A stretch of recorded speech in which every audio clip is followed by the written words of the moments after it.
y él dio unas declaraciones diciendo que yo era un espía y un esbirro del imperialismo yanqui. Y yo le dije, excúsenme la expresión, ese embajador no es más que un hijo de la gran, que lo que quiere es joder a nuestro país. Y al otro día, Gómez Pepín lo publicó así mismito en la primera plana. A mí me llamó Jenny Berenice, que quería que yo firmara un documento para procesar a Hochi, porque le había grabado el teléfono a Juan Bichini, a que yo quién, a que yo cuánto. Yo le dije, ¿por qué Maduro hereda el trono? Sobre un sector de la intelectualidad haitiana que dice que esta isla es de ellos y que ellos fueron los que crearon esta isla.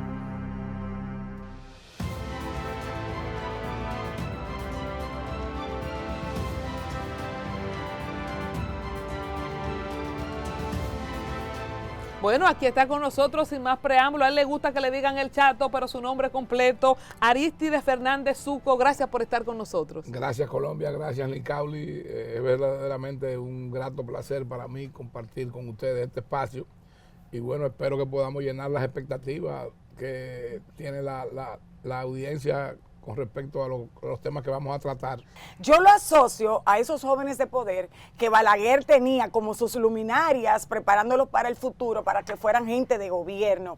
El Chato me da a mí una alianza con poder e importancia en la época balaguerista. Y ya que Licauli ha tocado el tema de Balaguer, y ya vamos a hablar de gobierno, y en algún momento conectaremos con sus funciones con Balaguer, pero lo que urgió su llamada es el tema de la refinería. Usted fue presidente de la refinería en el gobierno de Leonel Fernández. Sí. Es con esta alianza que hace Balaguer con Leonel que usted llega al gobierno. Cuéntenos cómo usted llega. Mire, en el año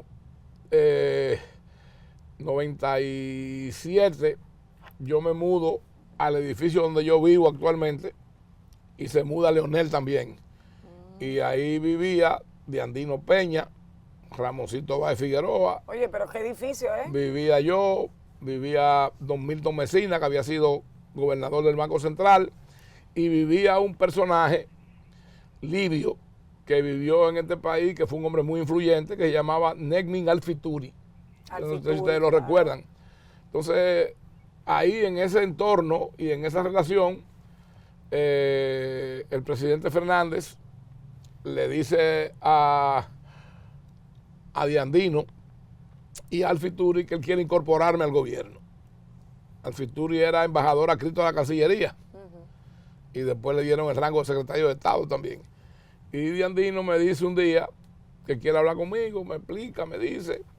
Yo le digo que por un tema de lealtad yo debo de hablar primero con el presidente Balaguer y después con don Jacinto. Él me dice que me tienen 3 posiciones para que yo decida por una. Una era administrador de la lotería, otra era vicecanciller y otra era gobernador del Aeropuerto Internacional de las Américas con rango de secretario de Estado. Y ¿Cómo usted pasa del aeropuerto a la refinería? Bueno, porque recuerda que hubo un tránsito en el que Hipólito fue presidente cuando salimos del gobierno del 96. Estamos hablando del 96-2000. Entonces, en el 2004, cuando se toma posesión, había una reunión con los jefes de Estado que vinieron de fuera y algunas personas que habíamos sido invitados por vía de la Cancillería por instrucciones del presidente. Cuando comienzan a salir los decretos, el mío no había salido. Entonces, cuando vamos para el salón ya donde estaban todos los invitados, él me llama a un lado aparte y me dice, mire, yo le tengo una posición en la que quiero que usted se me empeñe y me haga un trabajo porque ahí vamos a tener que trabajar con unos acuerdos. Y bueno, presidente, donde usted me designe, yo... ¿Y usted andaba con su traje blanco? Con gusto voy, no, porque ya era en la noche. El traje blanco, acuérdate que fuimos... Va a los que estaban preavisados de... No, porque vamos al Congreso, del Congreso al Tedeum, de ahí el desfile, y entonces en la noche ya era con traje negro. Entonces, él me dice, yo quiero que usted asuma como secretario de Estado y presidente de la Refinería Dominicana de Petróleo. Y yo le dije, donde usted me mande, presidente, yo estoy al servicio del Estado y de usted como presidente. Entonces, bueno, ahí me inicié. debo decir que desde el primer momento que llegué, tuve una relación bastante tensa con la gente de la Shell, porque el Consejo de Administración de la refinería estaba compuesto por 8 personas. Y aunque yo era el presidente, los votos eran 4 y 4. Entonces, habían cosas que no estaban bien. Mira una Que cosa. no respondían al interés nacional. Ahí fue sus primeros contactos, o allí fue donde pudo conocer a Chávez. Bueno, yo al presidente Chávez lo conocí en una cumbre que acompañé al presidente Leonel Fernández. Pero ya en sus funciones. Sí, ya yo era presidente de la refinería. Hablemos de ese Chávez a los ojos del Chato.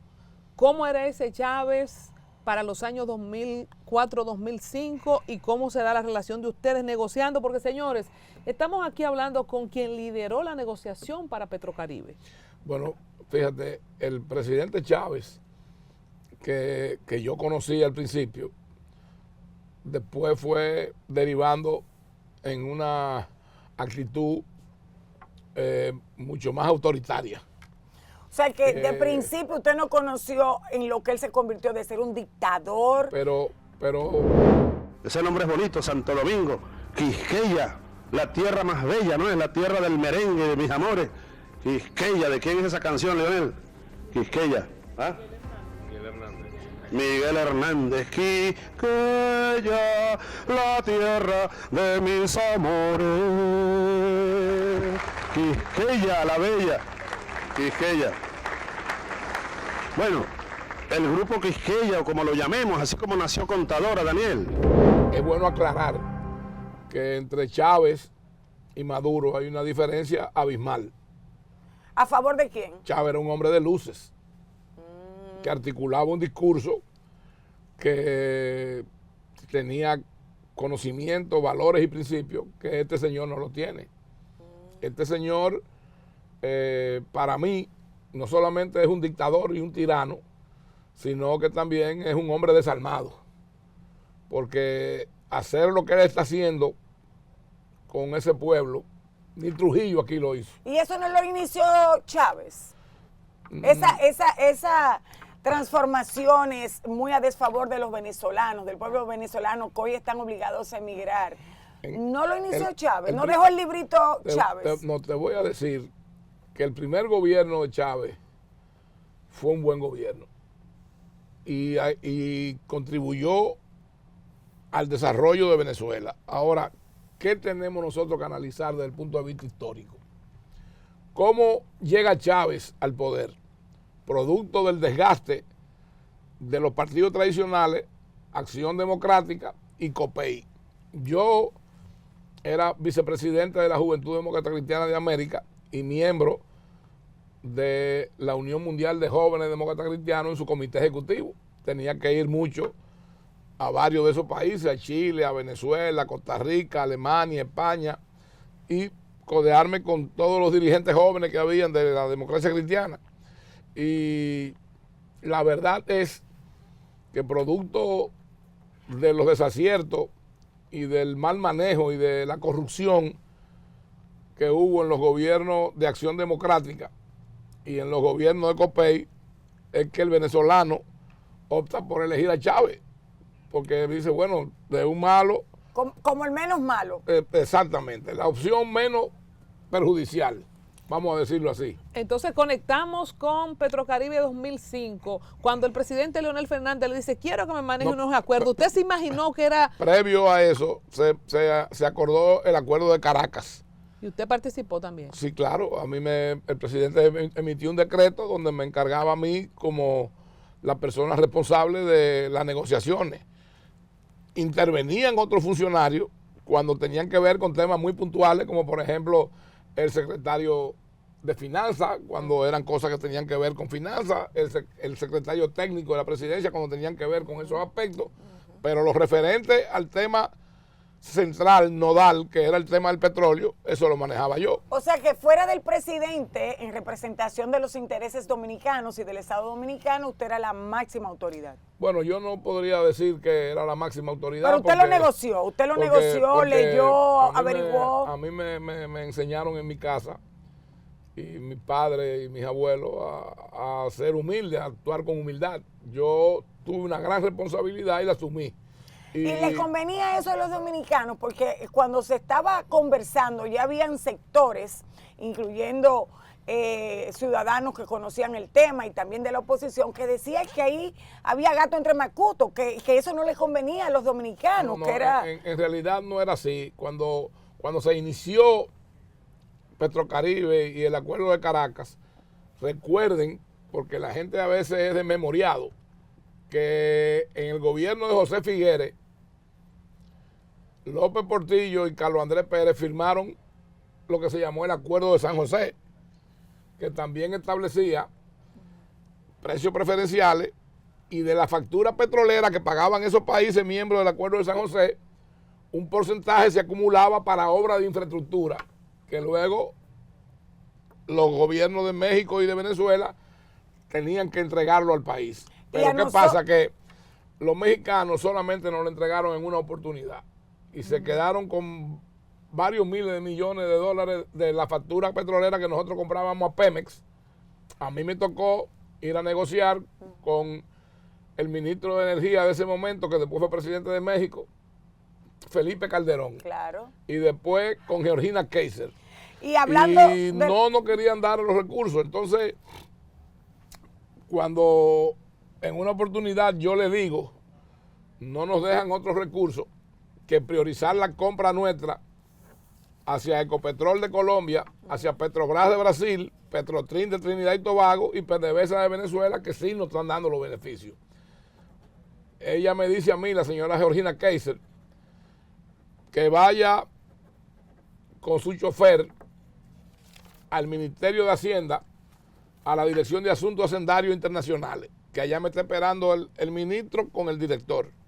Me mandan con un motorista franqueador en el carro de ella. Cuando yo voy, yo tenía instrucciones del presidente Fernández, le hago el planteamiento de que entonces no le vamos a comprar a Pemex, a México. Entonces ellos dicen que si nosotros no hacemos socios de la Corporación Andina de Fomento y del BCIE, no sé si ustedes saben lo que es eso, el Banco Centroamericano de Integración Económica, que por ahí hay un edificio que tiene un letrero alto donde dice BCIE. Ahí está Hostos Rizik. Hostos, el hijo de Hostos, sí. Entonces, ellos me dicen a mí que el Estado Dominicano tiene que hacer un aporte de 11 millones de dólares para poder ingresar al BCIE. Yo vengo aquí a donde el presidente, le hago la explicación, pero 11 millones de dólares versus 800 millones y pico que habían en el fondo, que no se habían, digamos que, extinguido el periodo. El presidente manda a buscar a Temito Clemontá y a Vicente Bengoa y le dicen, preparen el cheque y que Chato se vaya mañana otra vez para allá. Entonces de ahí es que entramos al BCIE. Mucha gente dice, Chato, que Leonel Fernández le debe mucho a Venezuela y por eso fue a estas elecciones cuando casi todos fueron cancelados, casi que iban, se quedaron en Panamá, ¿verdad? Cancelaron el vuelo. Entonces, Leonel Fernández, ¿qué conexión? A mi entender, el presidente Fernández no le debe nada a Venezuela. El presidente Fernández ha sido... ¿Por qué fue? ¿Por qué fue esa...? Ahora le explico. Él ha sido un actor de la política internacional y ha sido observador en muchas elecciones y en muchos países. Yo le digo y le reitero que lo dije en otros programas, inclusive en uno suyo, que en mi opinión yo entendía que no era lo más prudente que el presidente fuera para su imagen. Que si el presidente Fernández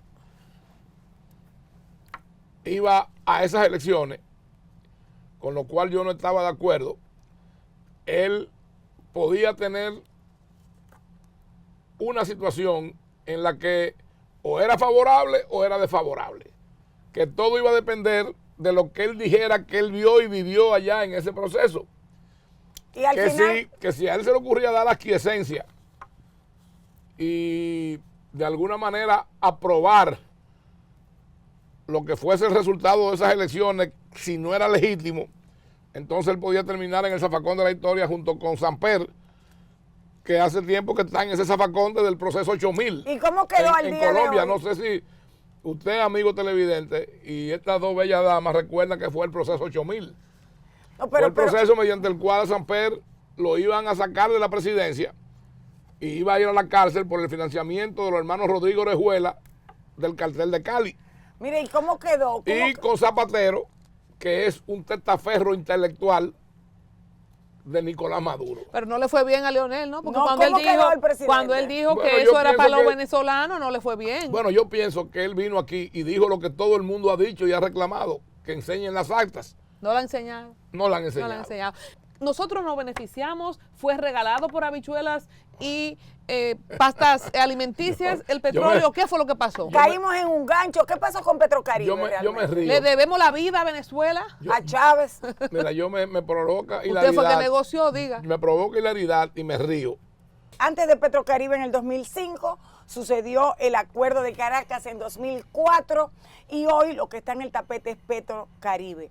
¿Cómo se negoció eso en aquel entonces? Nada, ¿Era para hacerle un favor a Chávez? ¿Era No, para, no, déjeme para que explicarle. nosotros pudiéramos recuperar políticamente y diplomáticamente los millones que no nos dio México? ¿Cuál era el contexto de ese momento en el que porque muchos una no cosa era el conocíamos? acuerdo de San José y otra era Petrocaribe. Yo le voy a decir con toda sinceridad y honestidad, Petrocaribe fue una iniciativa que en sus orígenes era positiva, muy buena y muy ventajosa para los países que lo firmamos. ¿Qué nos Lo que prometía? pasa- lo ¿Cómo que- nos prometían los países firmantes? ¿Qué nos prometían? No, vendernos el petróleo a un largo plazo, con intereses muy blandos, en algunos casos de un 2%, y en otros, cuando el barril de petróleo pasaba de X suma a un 1%. Ahora, ¿qué pasa? Que detrás de eso se escondía el que la política y la agenda del Foro de Sao Paulo lo que perseguía era secuestrar el voto de todos esos países en la OEA. Comprar voluntades. Y también que nosotros votáramos a favor del candidato que él quería, que era un chileno, para presidir el Banco Interamericano de Desarrollo. ¿Lo lograron? No. Y también que fuera a la OEA un salvadoreño que ellos querían. ¿Lo Entonces, lograron? el presidente Fernández no aceptó eso. Chato, hábleme del día de la reunión con Chávez cuando se le quiere obligar y usted como representante para que voten por el chileno. ¿Cómo fue esa No, discusión? no, porque eso no era conmigo, eso era con la Cancillería. Sí. Eso era con don Carlos Morales Troncoso, pero yo viajaba con él en el mismo equipo de negociación. Entonces, ¿cómo fue esa historia? Que Chávez se quilló con usted y se fue y después hubo que No, traerlo. pero eso fue en una visita que hicimos el expresidente Danilo Medina, que en ese momento era secretario de Estado de la Presidencia, Francisco Javier Castillo, que era Francisco García. Javier Fernández, Francisco Javier García Fernández, que es mi primo, hijo de una prima hermana de mi padre, y Víctor Díaz Rúa, Chío Jiménez, que estaba en el IAD, y Carlito Pared. Ahí estaba el vicepresidente José Vicente Rangel y estaba Víctor Vargas, un amigo nuestro que es un empresario muy acaudalado, que juega polo, que tiene intereses bancarios aquí en Venezuela, tenía en Estados Unidos. Ustedes que son personas que también están al tanto de la farándula recordarán cuando Margarita, la hija de Víctor, se casó aquí con Luis Alfonso de Borbón, en la Romana, con el que si en Francia hubiera una dinastía, si en Francia fuera un reino, él fuera el rey. El padre de él fue el que esquiando se degolló con un alambre y se suponía que iba a ser el rey de España, pero Franco escogió a Juan Carlos de Borbón. Entonces, esas negociaciones que teníamos en Miraflores tuvieron un pequeño inconveniente por una posición que el presidente Chávez insistía en poner de manifiesto y de una manera grandilocuente hablar de una persona con la que yo había tenido ya una situación con el embajador venezolano aquí que se llamaba Belisario Landiz, que había sido jefe de la Guardia Nacional de Venezuela. ¿Cuál fue la situación con Landiz? Que eso fue famoso en ese tiempo. Bueno, yo estaba en mi apartamento de Miami y él dio unas declaraciones diciendo que yo era un espía y un esbirro del imperialismo yanqui. Y me llamó don Radamés Gómez Pepín y me dice que en la línea está otro periodista, que no me acuerdo el nombre ahora, del periódico Nacional. Y yo le digo, mire, don Radamés, yo tengo, por instrucciones del presidente Fernández, que estaba en el Silicon Valley, en California, y me había llamado. Pero chato, ¿y dónde está usted? Porque usted tenía que venir a este viaje conmigo. Bueno, presidente, yo no sabía nada, yo estoy en Miami. Mire, no le responda más a fulano. ¿Pero por qué era el dime y direte con él? Bueno, por el acuerdo de Petrocaribe. Porque usted Porque yo le exigía que lo cumplieran y ellos no nos entregaban la ventana para cargar los barcos. Y a cada rato teníamos que ir al mercado spot. El mercado spot es un mercado especulativo, donde tú vas a comprar petróleo y entonces es como si tú tuvieras una subasta. Y no es lo mismo que cuando tú tienes un mercado como el de Petrocaribe por contrato a un precio fijo. Pero establezcamos algo, si usted firmó y el país firmó Petrocaribe con términos de referencias claros, ¿cómo es que llegó a degenerar en eso, en que Venezuela no le cumplía las famosas ventanas? No nos asignaban la ventana para comenzar. Vamos a explicarle para que el público entienda. Exacto. Nosotros estamos esperando para cargar, hay una línea de 200 tanqueros, y a ti te toca el turno para tal día a tal hora cargar. Y ese turno te lo retrasan. Y te lo van moviendo y te lo van moviendo. Entonces la capacidad de almacenamiento que tiene la Refinería Dominicana de Petróleo es apenas para 8 o 9 días. Si no te clavan la ventana y cargaba el barco en ese momento, podía generar aquí una escasez. Y para no generarla nos teníamos que ir al mercado spot. ¿Y qué ganaba Venezuela con eso, para entender por qué no le daban la ventana? ¿Qué querían hacer ellos? Porque nosotros no le votábamos lo que ellos querían. Ya. Porque no podían manipular el voto internacional. Porque el presidente Fernández ejerció la autonomía y la independencia y el derecho libérrimo de nuestro país de tener una política exterior propia. Yo recuerdo que en el 2007, por esos años que usted cuenta, había una crisis de que no aparecía la gasolina en República Dominicana e inclusive los precios subieron muchísimo. De hecho, había hasta quejas a nivel nacional con esto. ¿Fue producto de eso, Chato? Bueno, eso tuvo que ver, claro. Pero, ¿y cómo afectó las relaciones de Leonel y Chávez? Porque... Bueno, ellos... Sí, porque prácticamente lo que hizo Venezuela fue, como no aceptaste votar por quienes te indicamos internacionalmente para esos organismos internacionales, yo te la pongo difícil en tu país. Te la pongo en China. Bueno, pero ustedes recordarán, y el país lo recuerda, que hubo una polémica y hubo una posición muy clara que fijó el presidente Fernández en materia de autodeterminación y de independencia, que no le aceptó porque... no hubo dime y direte con Chávez. Venezuela, el presidente es un hombre muy diplomático, el presidente Fernández, y muy decente. Demasiado, diría yo. Él no iba a caer en el plano en que ellos querían que él cayera, y no cayó. Lo que él mantuvo fue firme su decisión de que se hiciera valer lo que habían acordado. La llamada de... Y le dijo en la refinería, aquí en la planta, al presidente, al embajador Landís: usted y Chávez son los responsables de cumplirme el acuerdo que firmamos. Hablando alto, porque yo no me imagino a Leonel como con esa... No, sería como, así. Sería, escúcheme de nuevo. Muy enérgicamente se lo digo. Pero con su tono. Pero eso está grabado en la televisión. Tienen que cumplirme el salió acuerdo. En la televisión. La llamada del Nacional, que ahí yo lo interrumpí. No le responda, le dijo el presidente. Usted le está diciendo a Gómez Pepín, bueno, ¿cómo terminó? Bueno, mira qué pasa. A mí me había llamado Rafaelito, Núñez, que era director de prensa del presidente, y me dijo: espérate que el presidente quiere hablar contigo. Me lo pone. Él me dice: a mi Chato, no se deje provocar, no le responda, no le hable. Pero cuando Pepín me llama y me dice que en la primera plana del Nacional está lo que dice Belisario Landís, yo le dije que yo le iba a hablar fuera de récord. Y él me dijo que sí, que estaba bien, que en la otra línea estaba fulano. Y yo le dije, excúsenme la expresión, ese embajador no es más que un hijo de la gran puta, que lo que quiere es joder a nuestro país Y al otro día, Gómez Pepín lo publicó así mismito en la primera plana. Usted sabe que frente a un periodista no hay nada fuera de récord, y menos y con la profundidad de entonces don cuando Radamés. Leonel, O sea, ese fue el titular, la mala palabra, Chato. sí, cuando el presidente venía Ay, mi para madre. acá, me mandaron a llamar y me dijeron que lo esperen en el palacio cuando él llegue. O sea, porque le habían dicho que no hablara ni dijera nada. Y Que usted, no le respondiera a esa gente. No, pero eso Y fue no una solo que le respuesta. respondió. Lo mandó para el PIB. Bueno, lo que pasa es que yo me dejé llevar de los impulsos. ¿Cuántos debo años? Usted era decirlo. joven ahí, muy joven. Usted era muy impulsivo porque dijo que usted no bajaba pleito. No tan joven, pero fue, yo tengo que reconocer a través de los años que eso fue en el 2004, 2005. Fue un acto, yo diría que irreflexivo y de inmadurez de mi parte, porque ya el presidente me había dado unas instrucciones. Pero lo traicionaron los periodistas del Nacional porque sí, fue ellos fuera me de dijeron que era récord. fuera de récord y lo publicaron. ¿Qué provocó ese su maldita madre?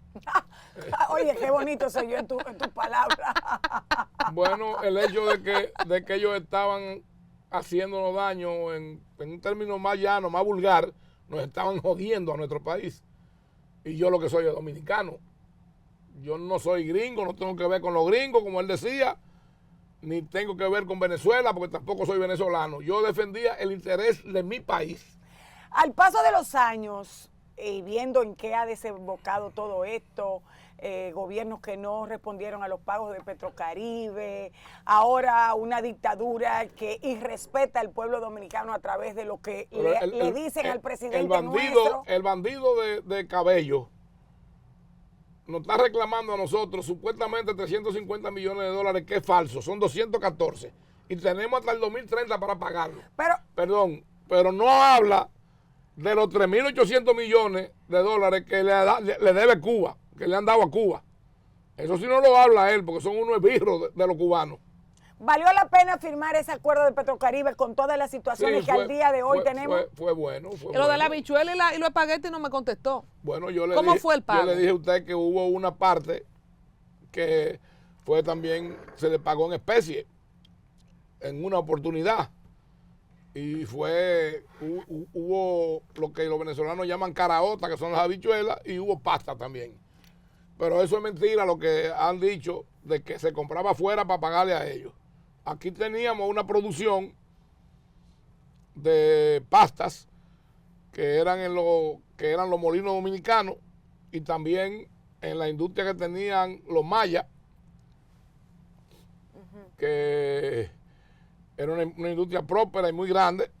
Sí, ¿Y la habichuela era de aquí? Igualmente la habichuela, aquí había una producción en San Juan de la Maguana tremenda de habichuela. Y en ese contexto, para apoyar lo que hizo República Dominicana, no era que ya Chávez venía quebrando y los empresarios saliendo de Venezuela y necesitaban abastecerse. Bueno, recuérdense que Chávez declaró de utilidad pública, confiscó cientos de empresas prósperas que estaban en actividad productiva y que estaban supliendo el mercado propio de ellos, pero como no eran ideológicamente afines a él, lo quebró y lo cerró.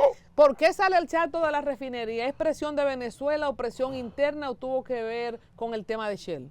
Mira, el presidente Fernández siempre me respaldó. Lo que pasa es que como yo tenía una actitud frontal con la Shell, y en este caso entienda usted, con el gobierno y el reino de Holanda y el reino de Inglaterra, esos embajadores se quejaron, estaban estafando el país. ¿Cómo era esa estafa y cómo se descubre? Bueno, yo le digo lo siguiente: si el Estado Dominicano es dueño del 51% del capital accionario de la Refinería Dominicana de Petróleo y la Shell el 49%, pues nosotros somos mayoría. Entonces, ¿cómo es posible que el gerente financiero de la Shell también fuera el mismo gerente financiero de la Refinería Dominicana de Petróleo, que son dos empresas totalmente distintas, con un capital accionario totalmente distinto? ¿Y cómo llegó ese individuo ahí? ¿Fue el presidente Fernández la anuencia de él o quién lo puso? No, porque ese señor estaba ahí desde antes que Leonel fuera presidente. ¿Y de que usted llegara? Bueno, fíjate lo que pasa. Yo no sé cómo. Yo le voy a dar un dato, que esto lo dijo el presidente Fernández en un consejo de gobierno en Santiago. Él dijo, después de Juan Hernández y de Miguel Coco, el principal recaudador que yo tengo es Aristide Fernández Suco, Chato. ¿Por qué? Porque al 2004, desde el año 1999, la Shell no repartía los dividendos de lo que generaba la empresa. Es decir, tenía que darnos el 51% de los beneficios que esa empresa tenía y ellos el 49%. Pues ellos no lo entregaban. ¿Y cómo así? ¿Bajo qué excusa? Y nos debían más de 2.000 millones. Pero ¿bajo qué excusa y respetaba el Estado donde estaban O de accionando? que ellos eran los que administraban la empresa. Ahí había un argentino que yo tuve que amenazarlo con que lo iba a meter preso. Y este señor, que era el gerente financiero, que ahorita yo le dije el nombre a ustedes, pero ese señor lo que era un empleado, no le vamos a echar una culpa a él. Sí. Era gerente financiero de la Shell y gerente financiero de la refinería. Entonces, elaboraban unos estados financieros que quizás podían tener 110, 120 páginas para el Estado y un estado financiero para ellos que tenía 500 páginas. O sea que nunca se ganaba según lo que ellos presentaban, por eso no repartían los dividendos. No lo repartían porque quienes estaban ahí en la refinería no se lo exigían. Mucha gente aquí famosa y que son supuestamente héroes nacionales tuvieron de presidente de ahí. Déjeme No lo ver. exigían. No lo diga usted, no lo diga usted. Si yo soy incumbente del Estado y estoy en la refinería y soy de alguna manera, le paso la mano al hecho de que la compañía privada, que en este caso era Shell, nuestro asociado, decía y reportaba que eso no dejaba dinero o no estaba ahí, entonces yo de alguna manera... Por debajo de la mesa. Por debajo Micaoli, de la toma, mesa. agárrame eso ahí. Yo le voy a dar Yo un voy a dato. buscar los nombres de quienes eran. Yo le voy a dar un dato a ustedes. Y al Chato, país. eso se sabe, eso sí es chato. Y Si al tú eres país. cómplice Pero- de una empresa, Escúchame Es esto, verdad, para que tú veas la discúlpame, Chato. barbaridad que representa esto. La refinería compraba alrededor de 120 y 130 millones de dólares en el mercado paralelo para las importaciones de petróleo. Si tú a la tasa de cambio le subías un peso, te estaba cogiendo 130 millones de pesos mensuales. Di un tacazo. un peso no- y- dominicano. Sí. Y mi madre. O sea, si la tasa del dólar tú la comprabas, vamos a suponer, a 42 estaba en el mercado, y tú la comprabas a 43, si tú multiplicas eso por 130 millones de dólares, son 130 millones de pesos que te está metiendo en los bolsillos.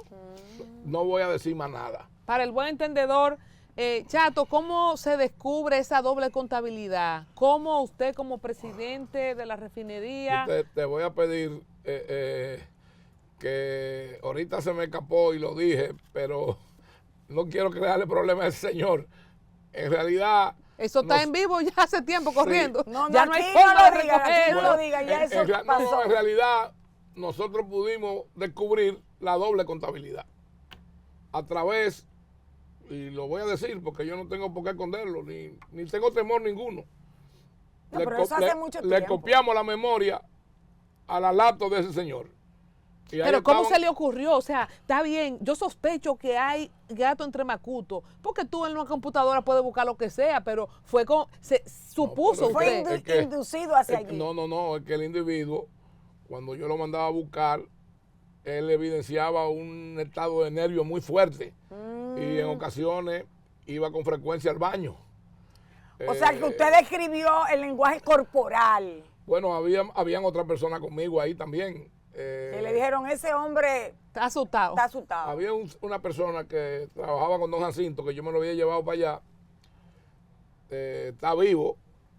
Voy a decir el apellido, no el nombre, porque hay muchos con ese mismo apellido. Que es apellido Malagón. Y en un momento que el individuo fue para el baño, copiamos la memoria. Y ahí pudimos ver los dos, y yo se lo llevé al presidente. Pero eso es de película. O sea, ustedes copiaron la memoria. Y en el presidente me dijo y a mí, se lo De llevó. novela, de Betty la Fea, cuando Yo maquillaron me los imagino, informes, ¿lo vieron? Presidente, ¿y No, cómo por usted llamó teléfono para...? no, yo fui personalmente. No, eso Micaoli, no. la gente de gobierno no habla por teléfono. No, pues Apréndanlo aquí. Te lo graban y te lo distorsionan todo.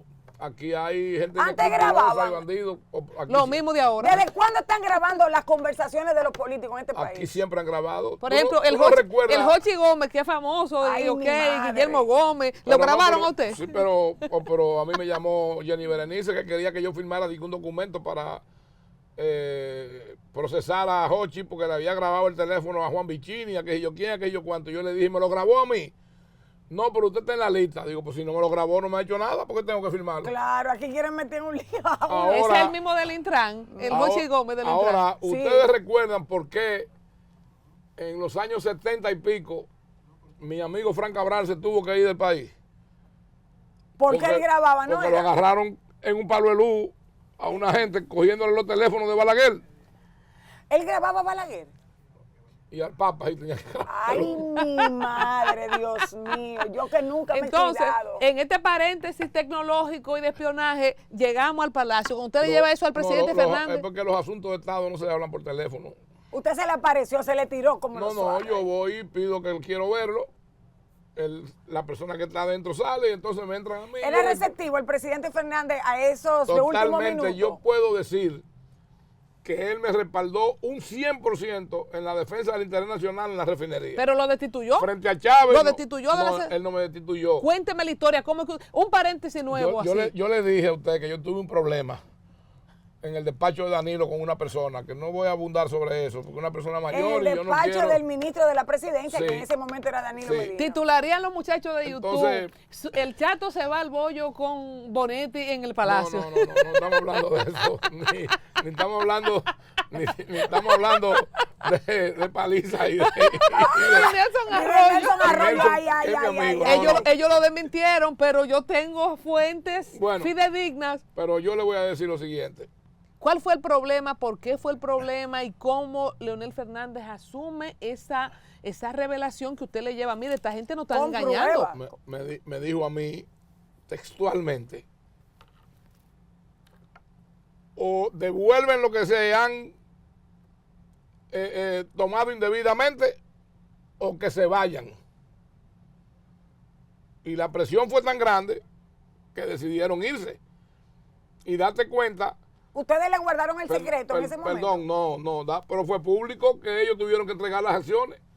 Nosotros no tuvimos que darle 5 pesos por las acciones. A la Shell. A la Shell, esas Y no acciones... dejaron nada de esos millones, Chato. Y esas acciones fue que se le dieron a PDVSA después.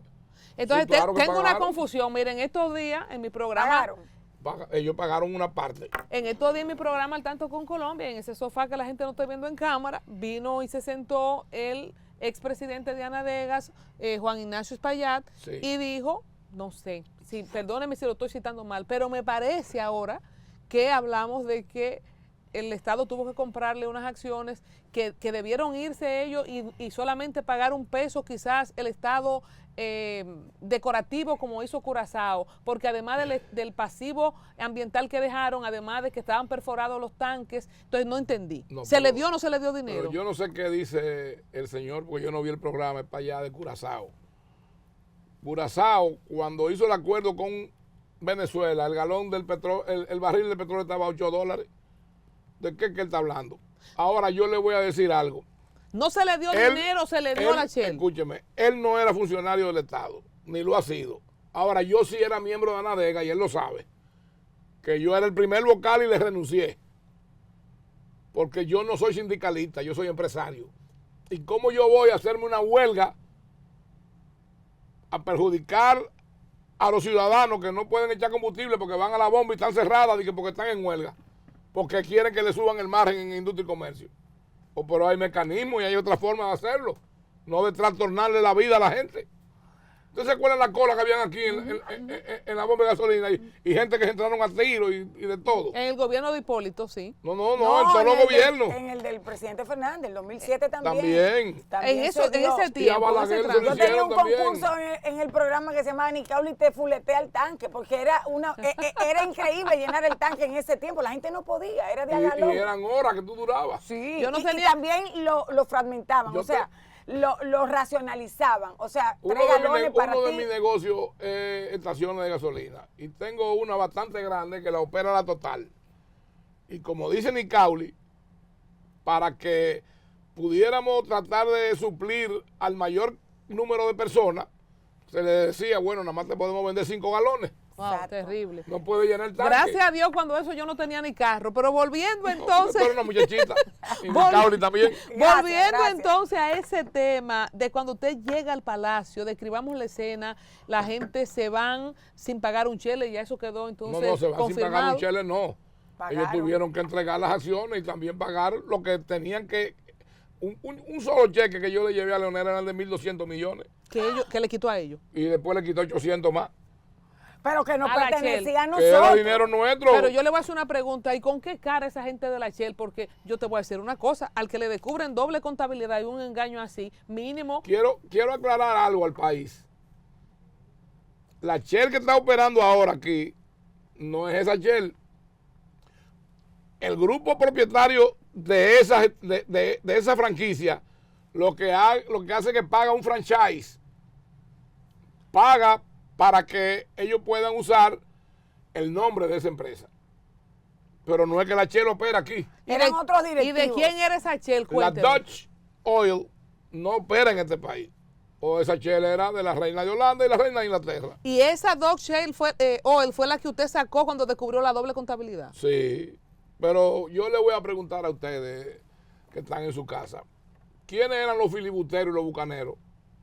Ladrones, ¿no? eran? No, pero ¿quiénes eran? Ellos mismos. Eran holandeses e ingleses, filibusteros y Y bucaneros. Francis Drake también. Pero ¿de qué es que estamos hablando? Por amor de Dios. No estamos hablando con neófitos ni con gente que vinieron de Marte ayer. Y seguimos siendo esos indios, esos caribes. Evidentemente que no. Pero aquí hay un debate sobre un sector de la intelectualidad haitiana que dice que esta isla es de ellos y que ellos fueron los que crearon esta isla.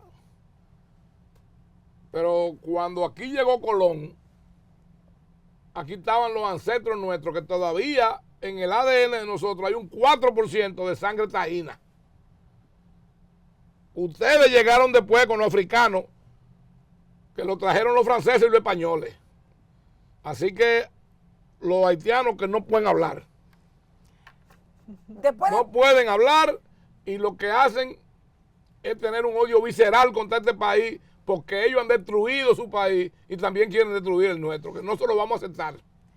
Volviendo a la refinería, ¿quién lo saca? ¿Por qué que Leonel? Cuéntenos esa vimos un parte. titular que decía conflictos en refinería hace saltar a Fernández Sucre. Yo le conté a ustedes, y el país lo sabe, que el gas licuado de petróleo, o GLP, es inoloro y es incoloro.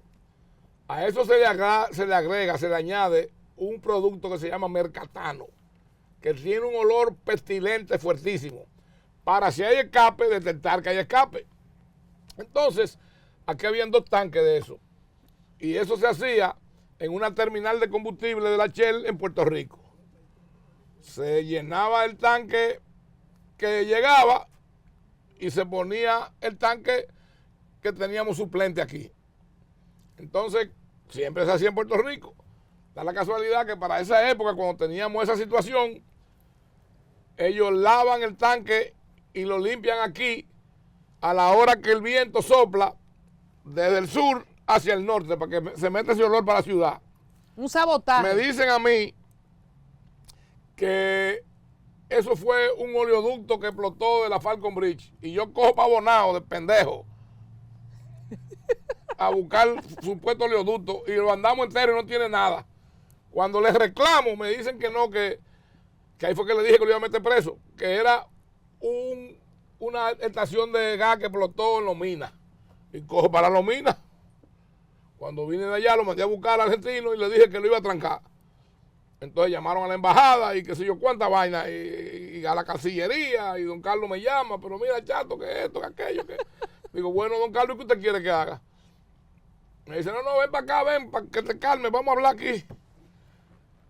Y entonces cuando yo llego allá, ahí estaba mi suegro, que era íntimo amigo, como hermano de don Carlos, y los dos comenzaron a hablarme, que me calme, que me baje, que como yo voy a coger preso a ese hombre, que se va a armar un lío internacional, que yo cuánto.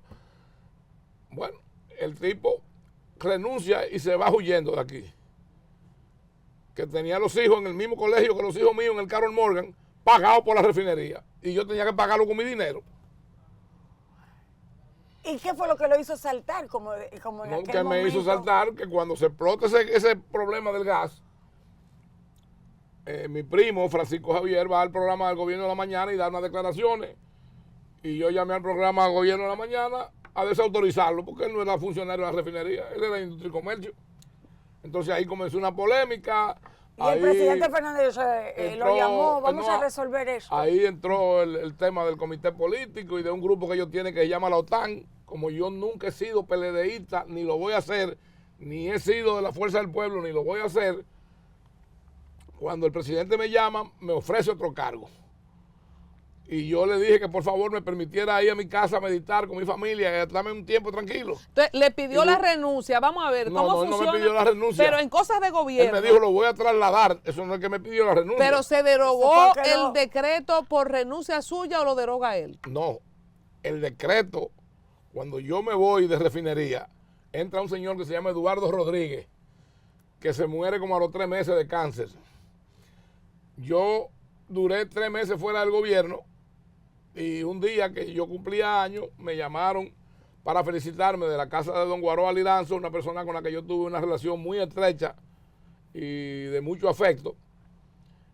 Bueno, al extremo que a su funeral fuimos 12 personas invitados. No fueron, nada más entramos 12 gente ahí. Él y don Carlos y don Leo Mato y un señor del sector privado que no viene al caso, pero don Papo Menéndez, están en la casa de don Guaroa y me llaman y me comienzan a pasar el teléfono felicitándome cada uno, hasta que don Guaroa me dice, espérate que hay un amigo tuyo que va a hablar contigo aquí, y era el presidente Fernández. Me dice, chato, felicidades, que yo qué, esto y aquello, y mire, ya es tiempo que usted vuelva al gobierno, porque usted es parte de este gobierno tanto como cualquiera. Ya es parte de que usted se reintegre. Y yo dije, bueno, presidente, déjeme ver, que yo qué. No. Yo lo voy a nombrar asesor energético de la presidencia y lo voy a poner presidente de la Comisión de Energía. Bueno, cuando llega el día martes, un alto mando militar, que en ese momento era el jefe del cuerpo de ayudantes militares de él, me va a buscar a mi casa. Y yo me hago el loco y me voy en jean y en tenis. Y él me dice, ajá, y así es que usted se va a juramentar. Rafaelito, consígase una foto de él con traje y publíquela. Y así volví otra vez. Mire, hablando de esos regresos. Y él está ahí, que le pueden preguntar. Quedó, me imagino usted vivió lo que fue la desvinculación, como se le llama elegantemente ahora, de una posición para luego 3 meses llegar a otra. ¿No se atrevería usted a volver al Estado? ¿No es tiempo ya de que vuelva a regresar usted al Estado con tanta historia y estando el tema en el experiencia de tapete? gobierno, ¿verdad? Y que conoce muy bien este tema al que el presidente Abinader se va a enfrentar ahora, de resolver o pagar esto. Miren, Nicauli y Colombia, yo soy una persona que he fundamentado mi vida porque lo aprendí de mis ancestros. Yo no conocí a mi bisabuelo, pero mi abuelo y mi padre, que me han normado la vida por la lealtad y la gratitud.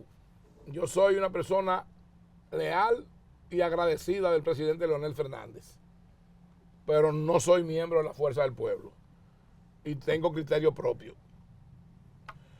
Yo lo he apoyado a él en todas las elecciones desde que nosotros nos aliamos y sigo apoyándolo. Pero el que yo lo apoye no quiere decir que a mí me quitan un chip de mi cabeza y yo no pienso, yo tengo que pensar porque telepáticamente él me mande a decir algo por telepatía, no. ¿Qué significa eso? Que si el presidente Abinader, conociendo de su experiencia, no, yo no lo soy, llama, no comulgo con la ideología del presidente Abinader, le tengo un inmenso respeto, pero no me interesa formar parte de su gobierno ni de ningún otro. Por ejemplo, ¿cómo maneja dije, Leonardo Aguilera la refinería para hablar en materia de lo que usted manejó? No le sabría decir porque la realidad de él es otra. Ya la refinería es 100% del Estado Dominicano. Antes yo tenía que bregar con un consejo de directores donde 4 eran del Estado y 4 eran de la Shell. Volviendo a Venezuela, ¿cómo era el entorno de Chávez cuando usted conoció a Chávez? El círculo íntimo, ¿quiénes eran? ¿Y por qué Maduro hereda el trono? Bueno, por los cubanos, porque Maduro era el hombre de los cubanos. Pero Chávez tenía ahí a varias personas. Dicen que Diosdado era el que creía que lo iba a heredar, no Maduro. Él era uno de los que creía. Pero Chávez tenía a gente muy cercano, como Rafael Ramírez, como ahora no recuerdo el nombre del que era gobernador del Banco Central, el ministro de Hacienda. Esa eran de la gente más cercana que él tenía. Y yo compartí mucho con ellos, incluso en la boda de la hija de Víctor Vargas, con Luis Alfonso de Borbón, hijo de una nieta de Franco, de Francisco Franco. Vinieron aquí Nelson Merentes, que era el ministro de Hacienda de Venezuela, y el que ideó la fórmula con que Chávez ganó las últimas elecciones. ¿La ganó, se la robó? No, la ganó. Un matemático puro, graduado de la Unión Soviética, con el gobernador del Banco Central, y en medio de la boda nos fuimos a un estudio, el presidente Fernández, Víctor Vargas, Nelson Merentes, ahora no recuerdo cómo era que se llamaba el gobernador del Banco Central de Venezuela, y el presidente Fernández, para ellos explicarle el modelo de cómo Venezuela había negociado la deuda externa en medio de la boda. Y recuerdo como ahora que en la mesa que a mí me tocó ejercer de anfitrión del presidente por mi relación con Víctor, porque él tenía que estar atendiendo a todos los invitados. Venía, se sentaba un rato con nosotros, se iba, volvía. Cuando nosotros nos fuimos a esa reunión, ahí había un personaje que lo voy a decir porque yo no tengo por qué tener ni preocuparme tampoco. Que yo era que lo había puesto en la lista de los invitados, porque Víctor me dijo a mí, a la lista de la gente que tú quieres invitar del gobierno. Y yo puse a Reinaldo Paredes, puse a Cifrido, que es mi amigo, y puse a Vicente Bengoa. Cuando la entonces primera dama, Margarita Cedeño de Fernández, y ahí estaba mi esposa sentada, o sea que no es que yo me lo estoy inventando, dijo, pero ¿dónde está Leonel? ¿Cuánto rato que van a durar? Y Vicente le dijo, eso fue el chato que se lo llevó, que lo quiere secuestrar. Eso lo oyó mi esposa. ¿Pero eso era bueno o malo? ¿Lo quiere secuestrar para que aproveche la boda para negociar a favor del país? ¿O así los celos entre funcionarios que te estoy explicando. Como él no fue a la reunión, y él era el que estaba aquí en finanzas, estaba molesto. Pero a la reunión fueron lo que el presidente me dijo. No fui yo que me invité. ¿Y qué salió de esa reunión? Se hizo una buena negociación para la deuda. Porque la negociación que ellos hicieron para la deuda, los venezolanos en ese momento, fue muy buena. Entonces, condiciones muy favorables. Leonel Fernández tiene afectos con Venezuela, entendible, señores. No tiene afecto con Venezuela, no. Nosotros tenemos un vínculo con Venezuela histórico. ¿Dónde muere Juan Pablo Duarte? ¿Dónde le dan cobijo a Juan Pablo Duarte? Ahora, cuando la gesta de Simón Bolívar, nosotros fuimos uno de los primeros países que lo ayudamos también. Y además, la gente es desmemoriada, como también hay que reconocer que los haitianos le aportaron armas y soldados. Eso no lo podemos esconder porque tú no puedes tapar el sol con un dedo. ¿Usted conoció a Miguel Mejía en ese tiempo, en los tiempos que le tocó negociar Petrocaribe? A mí me nombraron presidente de la refinería hoy. Y me juramento mañana. Y ese día en la noche llegó ese señor a mi casa. ¿A su casa? Sin yo conocerlo, sin ser amigo de él. A decirme, lo digo aquí, y usted si quiere desmiéntame, señor Mejía, que lo voy a demostrar. Que a usted le había dicho Leonel Fernández que las relaciones de Petrocaribe y de la refinería con Venezuela las manejáramos entre usted y yo. Y yo le dije que eso tenía que decirme el presidente a mí. Y me dijo lo que usted me dijo. Y yo le dije, pero vamos a montarnos en el ascensor y a bajar al piso de él que vive aquí, ven. Para que él me lo diga delante de ti. Y puede decir lo que él quiera, que a mí no me importa. ¿Qué hizo el señor Miguel?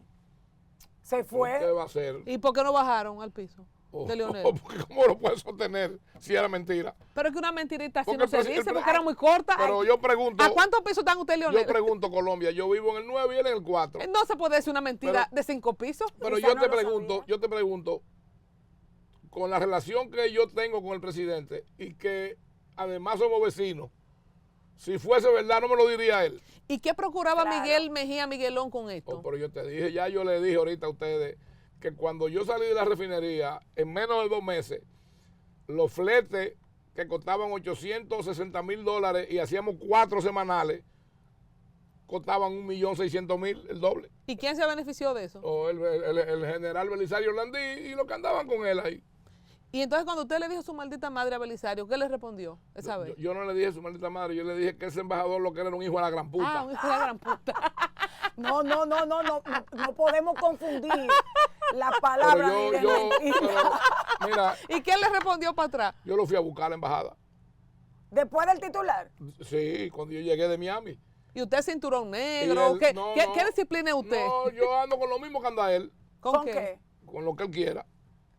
Entonces, cuando yo fui, el guardia que está en la garita llamó a un oficial de la Marina, que era el edecán militar, y me dijo que ese señor estaba indispuesto, que no podía atenderme.